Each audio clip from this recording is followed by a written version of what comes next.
Budget के अंदर जो काम किया है ना, इसका नतीजा आने वाला है।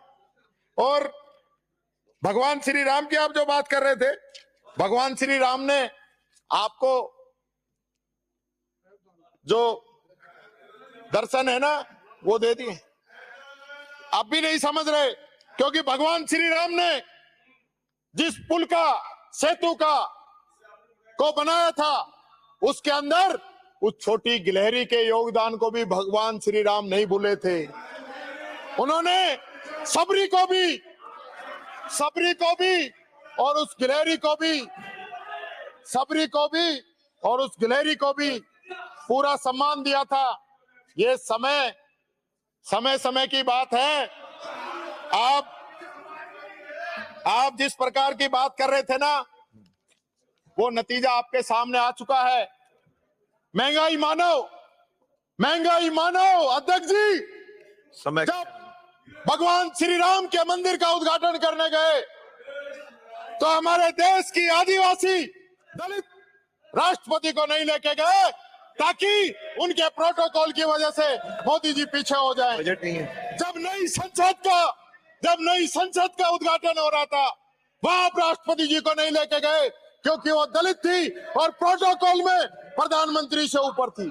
और यही कारण है मोदी जी जब अयोध्या के स्टेशन का उद्घाटन करने गए तो आकाशवाणी हुई कि है महंगाई मानो, उद्घाटन मत करो। उन्होंने कहा नहीं, मैं करूंगा। उद्घाटन किया और स्टेशन की दीवार गिर गई। उसके बाद अयोध्या की सड़क, उसका उद्घाटन करने गए, फिर आकाशवाणी हुई कि हे महंगाई मानव, उद्घाटन मत करो, ये सड़क टूट जाएगी। नहीं माने और उद्घाटन कर दिया, पूरी सड़क धंस गई। उसके बाद हमारे शंकराचार्यों ने मना किया, धर्माचार्यों ने मना किया कि मंदिर जो है अधूरा है, इसका उद्घाटन मत करो। उद्घाटन कर दिया, आज वो सारी छत टपक रही है। भगवान श्री राम का जो श्राप है, इनको झेलना पड़ेगा। 2 मिनट, बस 2 मिनट मेरा टाइम बचा हुआ है। 2 मिनट जितना टाइम बचा है वो उसी में पूरा करूंगा। ये तो कर दूंगा। और सुनिए माननीय अध्यक्ष जी सुनिए।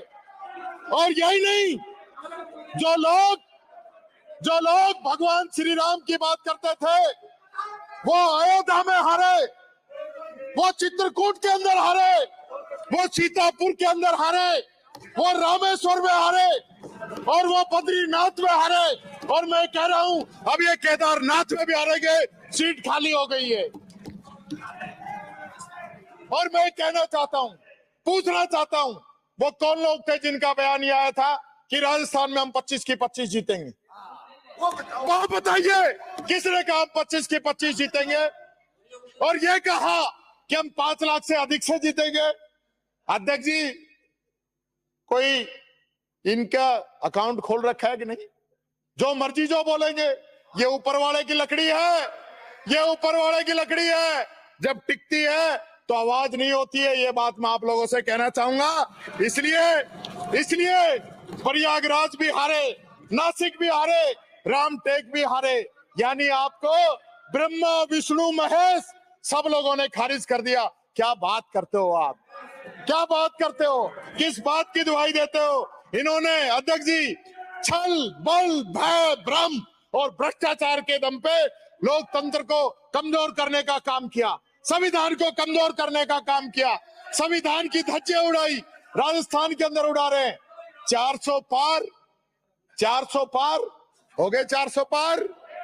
अरे 200 पे अटक गए। और मैं कहना चाहूंगा, हमारी वित्त मंत्री कह रही थी कि संविधान में कुछ संशोधन की जरूरत है। मैं पूछना चाहूंगा, जब रिप्लाई दें तो बता दें कि अब भी संविधान में संशोधन की जरूरत बच रही है या नहीं बच रही है? जवाब चाहूंगा।